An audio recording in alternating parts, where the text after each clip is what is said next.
Election commission से BJP मिली हुई है। ये बात तो एकदम साफ आपको स्वीकार कर लेना चाहिए। बीजेपी इलेक्शन कमीशन एक है और उसका देखने को भी यही मिलता है। जब ये फॉर्म 7 में पकड़े गए और जब अपील की समाजवादी पार्टी ने कि फॉर्म 7 की जरूरत क्या है जब आपने एसआईआर की इतनी एक्सरसाइज कर ली है, उसके बाद थोड़ा बहुत एसआईआर में फॉर्म 7 भरवाना कम किया। वो तो खुशी की बात है कि द्वापर के और त्रेता के दशरथ और नंदलाल ने हमें बचा लिया। दशरथ के नाम पर कई सौ फॉर्म थे सुरेंद्रनगर विधानसभा में और नंदलाल के नाम पर सुल्तानपुर में एक विधानसभा में उसके दस्तखत से वोट कटवाया जा रहा था, केवल मुस्लिम लोगों का। ये इनका टारगेटेड काम था कि जो समाजवादी पार्टी का वोटर है या जो मुस्लिम वोटर है या जो पीडीए है उसका वोट काट लें। लेकिन जब ये पकड़े गए तो कोई कार्रवाई नहीं हुई। इसी तरह यहां भी कई लोग पकड़े गए। जिलाधिकारी, पुलिस और इलेक्शन कमीशन को शिकायतें की गई हैं।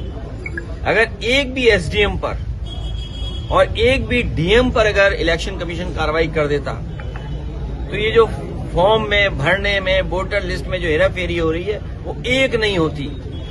इससे ही साबित होता है कि सरकार, प्रशासन और इलेक्शन कमीशन तीनों मिले हुए हैं। अभी मैंने जानकारी जब की थी कुछ दिन पहले तो 47 फॉर्म भरे गए थे समाजवादी पार्टी की तरफ से फॉर्म 7, 1000 के लगभग भरे गए थे बीजेपी की तरफ से, लेकिन 1,14,000 फॉर्म भरे गए थे फॉर्म 7, वो अज्ञात लोगों ने भरे।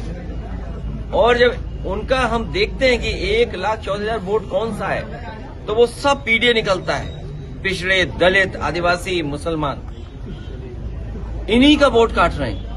ये कहां से लोकतंत्र मजबूत हो रहा है? जिस कॉन्स्टिट्यूशनल बॉडी की जिम्मेदारी है कि वोट बने बढ़े, वही वोट कटवाने में लगी है।